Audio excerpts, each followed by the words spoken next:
Mettre de la lumière dans la vie des gens, c'est le plus beau don que le Seigneur peut t'avoir donné. Un don? Moi, c'est Henri. Je suis relampeur. Je change les ampoules brûlées et je fais l'entretien des appareils d'éclairage. J'imagine que vous savez déjà que le couvent a été vendu à un promoteur immobilier. Vous allez être obligé de libérer les lieux. Qu'est-ce qu'on fait quand on est perdu, ma sœur? On a juste à suivre les signes que le Seigneur nous envoie. Tu seras jamais tout seul, Henri. Et à moi, de un génie, moi. Un génie de la lampe. Génie de l'âme, moi. Tu vas voir qu'ici, c'est pas l'ouvrage qui manque. J'aime mettre la lumière dans la vie des gens. La petite guichetière t'a tapé dans l'œil, on dirait. Elle s'appelle Hélène. C'est un beau nom, ça c'est doux, j'aime ça. Qu'est-ce que t'attends pour aller la chercher? Le déluge! Quand une personne fait battre ton cœur très fort, quand tu la vois pour la première fois, comme si une décharge électrique te traversait le corps d'un bout à l'autre, ben ça, c'est un coup de foudre.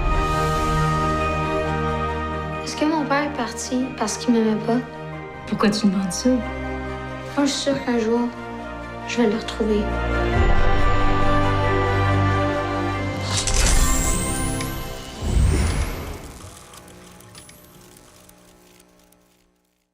Bonjour Stéphane. Bonjour Audrey. Je n'ai pas résisté. Alors, Henri de Martin Talbot, racontez-nous. Et on est pas mal là quand on est tous les deux. Ouais, on est bien. Hein. Et si on se faisait... Non mais c'est bien aussi quand il y a des invités, on va Ouais. essayer d'être sympa avec eux. Eh ben on va se faire du bien puisqu'on est tous les deux. D'ailleurs, je me demande si le cinéma, ça n'est pas ça, un antalgique. Allez savoir. En tous les cas, le film de la semaine, c'est une fable pour adultes, un peu à la manière de Jean-Pierre Jeunet. Je sais pas si vous sentez, mais ça se fleure bon l'enfance et ça respire même un petit côté de Jacques Prévert. Henri est un premier film d'un Canadien qui nous raconte la vie d'un garçon passionné, un peu à contre-courant de cette réalité, bien souvent trop triste.